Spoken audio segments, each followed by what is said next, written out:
What's up, folks? How's it going? Got another video, another day, another time back out here in East Lansing. And I know what you're thinking. The place behind you, that looks really familiar. Why does it look familiar? Well, that's because Bigby is right over there. And as you know, I spent a little bit too much time, probably too much money there, but you know. Anyways, I need to decide what we're talking about today. Got a couple suggestions that I put into my phone to be pieces of content or topics to discuss. Again, if you're ever interested in anything, want to hear me talk about something, right or wrong, put it in the comments below, and I'd be more than happy to talk about it. So, you might also notice the hat's new. That is also correct. Much like the gloves, I figured you guys probably got tired of seeing the same hat every time. I feel a little naked without the sunglasses, so that's a personal problem I gotta figure out. Anyways, let me check my phone really quick. We'll pick a topic and we'll get into it and ride around. Saw a bunch of alleys. I want to go down those. Maybe driveways. If they're driveways, they span a couple roads, so I think they're alleyways. But let's check that out right now. First things first, let's get out of the construction zone, because otherwise you're not going to be able to hear a word I say.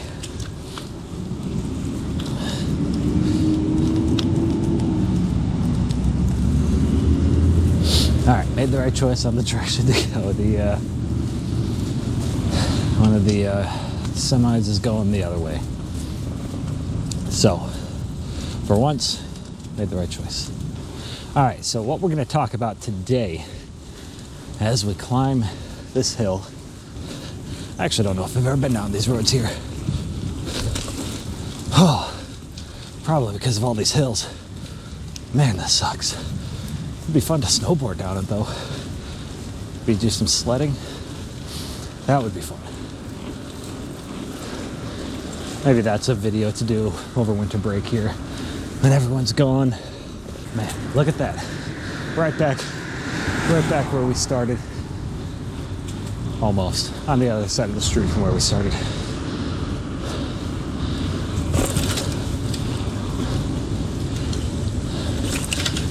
So what I want to talk about today is the radical notion that you should just own your own shit. And I don't mean like physical stuff, right? I'm talking about your own problems, your own insecurities, your own responsibilities, all of that. That we need to do a better job at owning it. And I talk about this, or I want to talk about this, because of what I said in a video a few days ago about having to earn it. How you can get what you want to an extent, guys, but you gotta. There's the old saying that nothing worth having comes free, right? I think I generally agree with that. So, whoa, almost hit my pedals. That'd suck.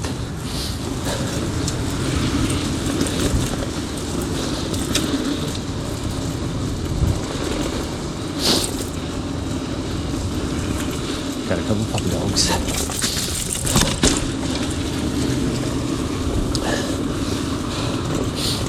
I like your dogs. Look at that, 2 dogs. Quota for the video is met. We have seen 2 dogs. That's our minimum established goal for every video. 2 dogs. Have seen 2 dogs. Everything else is just added bonus on top. I like your dog. She didn't care. That's all right.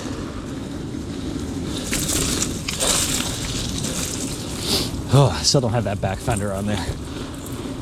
And that's really gonna suck, having to clean the backpack after this. Man, look at this little intersection of things. Could go right, but we're gonna go left. Because I know the ones I was gonna talk about, I know for sure, are this way. So, we're gonna check out that way. Look at that, full circle again. That's what happens when you don't spend a lot of time in a certain area. Start getting yourself all sorts of turned around and lost.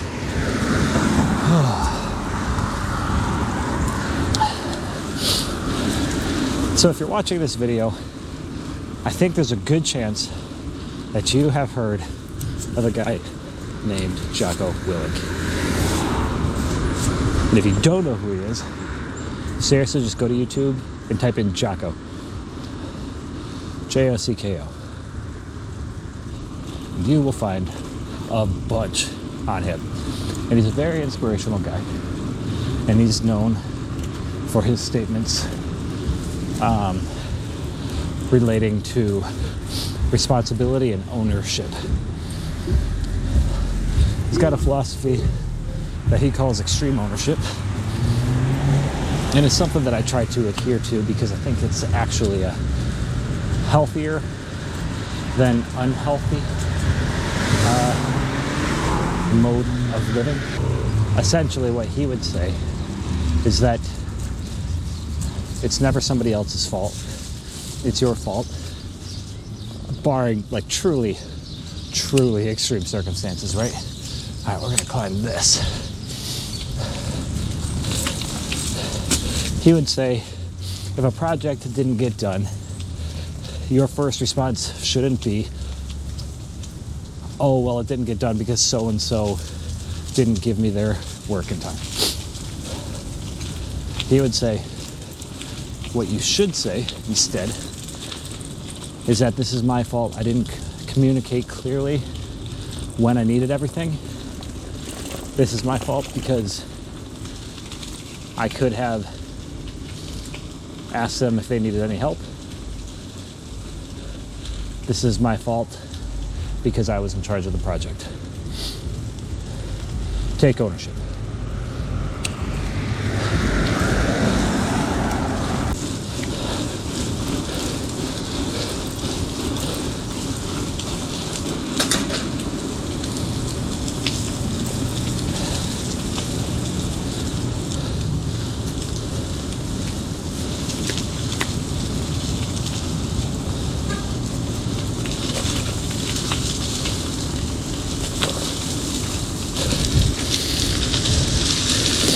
My chain is slacked right now.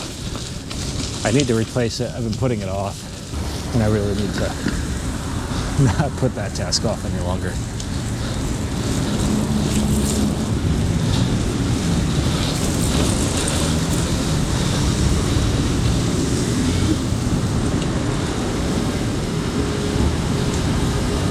Going in the wrong way. All right, that's okay. We can forgive ourselves.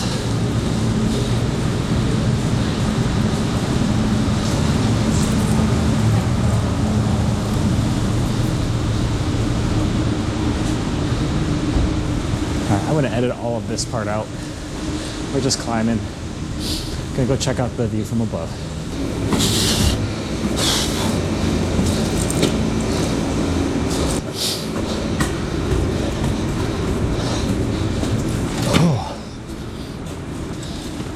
All right, got as far as we can over here. Let's see if there's another set of stairs. Looks like to get to the top, you need access. And we don't have that. That won't stop us from looking out and about. See what kind of stuff we got going on out here. Just a bunch of industrial buildings. Some of these are apartment complexes right over here. And your view is into a parking ramp. That doesn't sound fun to me. These ones over here are nice. Also up top, I don't know if you can see it way up there. I think they got a pool and like a bar or something. It's pretty neat. Okay, now we begin the descent down.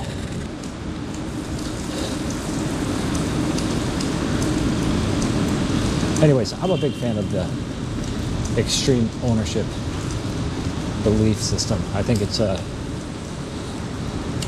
reminded of,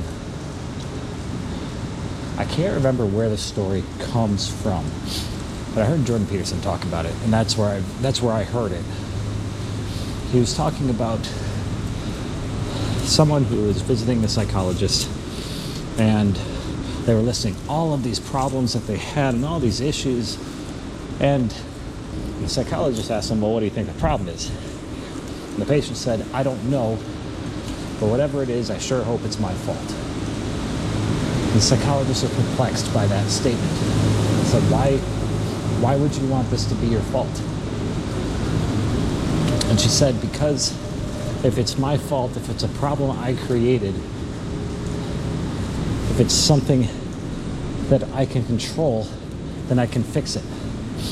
But if it truly isn't my fault, if I can't control it, then I can't fix it.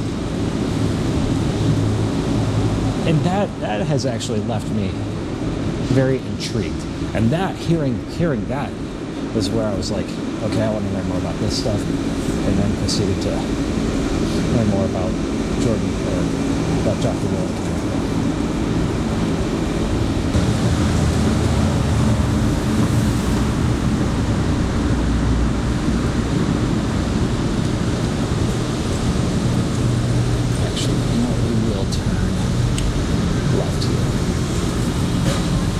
We will turn left because we can go down the whole alley over here.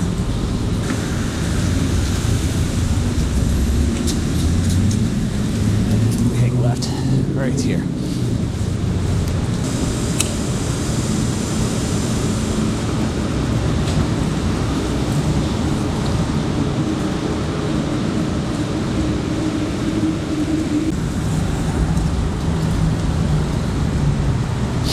Man, it is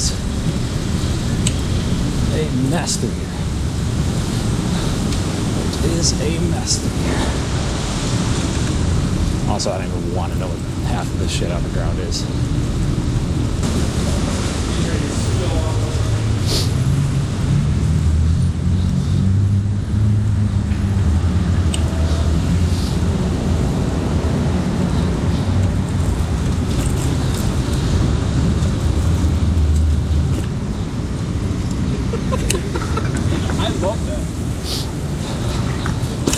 So the reason that the whole idea of extreme ownership appeals to me so much is because of that story I was just talking about, where if something is my fault, that means I can fix it.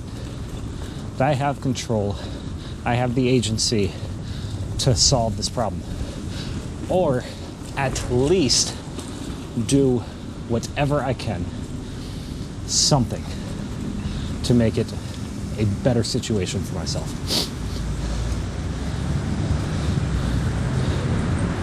It's a much better way to live your life than a woe is me approach. Because if nothing's your fault, if you never have any sort of control over what happens to you, how you respond to situations, if you choose to accept that as a way of life, you're going to be stuck. And I mean stuck forever. There is no hope at that point. And what a miserable way to live. Now, yes, you have no responsibility in a sense there. Or at least you pretend that you have no responsibility. You can tell yourself and you can live your life as if you don't. I would argue that you actually do have responsibility, a moral responsibility. Manage yourself and take care of yourself and handle yourself so that we can take care of those who truly cannot care for themselves. There's other moral reasons behind that as well, but that seems to be the most popular one, the least contentious.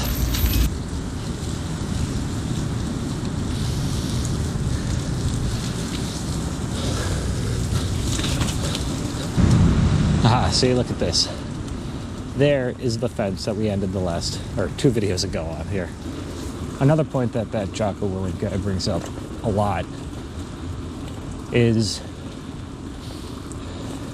that people seek freedom from responsibility. And really, all they do is create their own prison that way. And that true freedom comes from discipline. You'll see that everywhere. Discipline equals freedom. And it seems a little counterintuitive at first But it actually makes a lot of sense when you really start to think about that idea and that statement and that phrase. If you have no discipline with money, then you never have any money to do the things that you want to do. You'll always feel broke and you'll always feel that stress. You won't have that freedom from the stress. You can extend that concept out onto food. If you don't have the discipline to exercise, you don't have the discipline to restrict the amount that you're eating, to control your urges, primal urges even, at that, then you won't be able to do the things that you want to do because you will not be physically fit enough or healthy enough or in extreme circumstances alive to be able to do the things that you want. If you don't have the discipline to show up and be there for the people that you care about, you might wake up one day to find that they're not there. If you don't have the discipline to work hard and take care of the things that you own, your things will break. And then you can't use them. Now what good does any of these things do for you? And I understand that some people will say, well, money's not important, things aren't important, that doesn't matter. I don't want to go rock climbing, I don't need to be physically fit. I understand. I agree that things are not nearly as important as we make them out to be. I'd agree that money isn't as important as we make it out to be. It's important, don't get me wrong, but not to the extent that we make it out to be. And I could say, okay, I understand where you're coming from. Sure, you don't need to be physically fit enough to go rock climbing. I understand that. Sure. But why wouldn't you want to be physically fit enough to protect yourselves and other people and to take care of other people? I'm really into kettlebell workouts. I think I've talked about that before. Love working out with kettlebells. By far, my favorite form of exercise that I found. I mean, the bike obviously is exercise. But for me, man, this is just fun. You know, this isn't the workout. This is just riding around, talking, having fun, listening to music. Gregory, and I'm not even going to try to pronounce his name because I'd butcher it so bad. Him and his wife, Angie, own a company, a gym, kettlebell gym, and Downline Academy and YouTube channel and all that, called Leva Stark. I bring up Gregory from Leva Stark because he has a story about a neighbor of his, an elderly couple, who in the middle of the night, the elderly woman knocks on their door, wakes them up and says that she needs their help. Her husband's fallen. She can't get him up. He can't get up. And they need help. So he got dressed and he went over there. Just, across the hall. And he said when he got there that this man was large. Not necessarily obese, I don't think. But he was a much taller guy than Gregory was. And a lot larger. And he said, and Gregory was talking about how he truly believes that if it wasn't for his experience working out with kettlebells, that he would not have been able to pick this man up. And he talks about that he had to use proper technique to lift this guy up. He had to hold him in a certain way. And he said, if I would not have trained with kettlebells, I don't think that I would have actually had the knowledge of how to leverage my body weight and how to utilize my body in a way and have the strength even from working out to pick this guy up and save them all sorts of trouble. So think about that for a little bit, right? Think about that. Sure, you might not need the physical health for your hobbies, for yourself. You might not need to be disciplined enough to exercise and take care of yourself for that. But you should care. You should be disciplined so that you can take care of the people that you care about and that you love. Now that, to me, that was a powerful story and perfectly exemplifies why discipline does, in fact, equal freedom. With these things being said, I'm a firm believer that you should own your shit. That it's not somebody else's fault. Sometimes it truly might be, but before casting blame and throwing that around, it's so easy to do. So easy to do. Before doing that, we should ask ourselves, what could I have done that may have changed the outcome of this situation? What could I have done differently that may have changed the way things happened? It's a vicious cycle when you start telling yourself. When you tell other people, oh, it's not my fault, it's not my fault, it's not my fault, usually they can see through the bullshit. But when you start telling yourself, it's not my fault, it's not my fault, it can't be my fault, how could it be my fault? I could have done nothing differently, I'm perfect, I handled this perfectly. One, you're lying to yourself, right? Two, that's really damaging to yourself. It's very damaging to yourself. What do you mean? There's nothing that you could have done differently. You're not allowing yourself, you're not giving yourself that space, that ability to grow and to change and to be stronger and better and more competent, more caring, more personable, more likable, all around just a better person, because you're lying to yourself. And I'm not up here on a high horse preaching to you about how all of you need to be better. No. These are things that I do. We all do it. It's very tempting. It's very enticing. What do you mean I don't have to take the blame? That's incredible. What? That's so exciting. It's very tempting, and that's why we do it so often. I think it's part of, I don't even think, I know, actually. I think the data would back this up, that we want to be liked. We want to like ourselves. We want other people to like us. We want other people to think highly of ourselves, and we want to think highly of ourselves. So if we admit that we were wrong, if we admit that we could have done things better, if we admit that something was our fault, well, shit, somebody might not like me then. Somebody might see me as incompetent. This might negatively impact me. And that comes from the fact that humans are social creatures. I like your dog. You're welcome.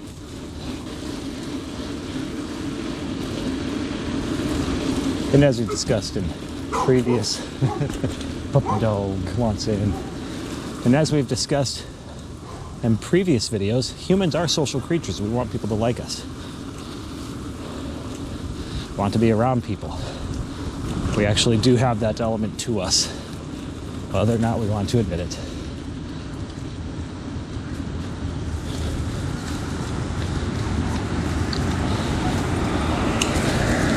And since that's the case, we have a fear that being open and honest and admitting fault and admitting that maybe we were the problem, that people won't like us. And the funny thing is that admitting your faults, admitting that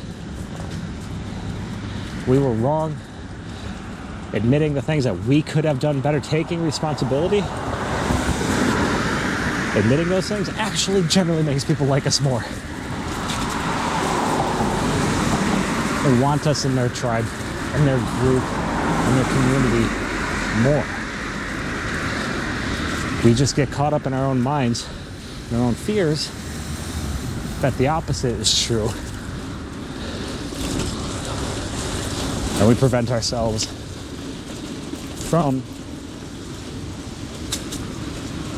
taking ownership. It's a bitch, man. It really is. It's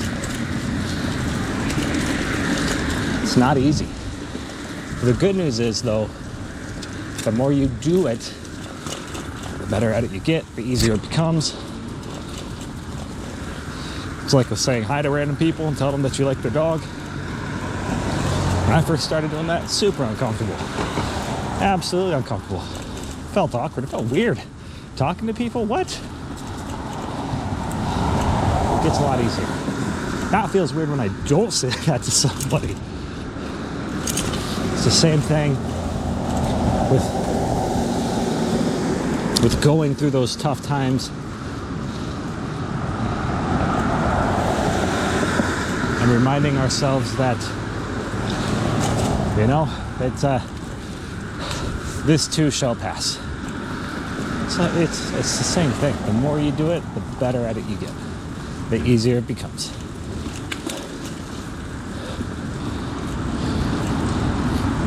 I'm going 14 miles an hour, guys. That car is definitely going faster than 14. I think that was measuring my speed. Maybe not. I don't know. Look at that. Another alleyway. That's nice houses, actually, too. I'd kind of hate it if I had a nice house like that and had an alleyway as a driveway. That wouldn't be fun. So I don't live in Los Angeles. I live in Michigan. I know there's other places to live outside of Los Angeles and Michigan. I just really wouldn't want to live in LA personally. Not long term. All right, guys, so that's all I got for this video. I think I'm about 5 miles away from the car right now, so I think I'm going to record another video because I got 5 miles to ride. Might as well get another video in, so I guess we will get 4 videos in this week. Oh, man.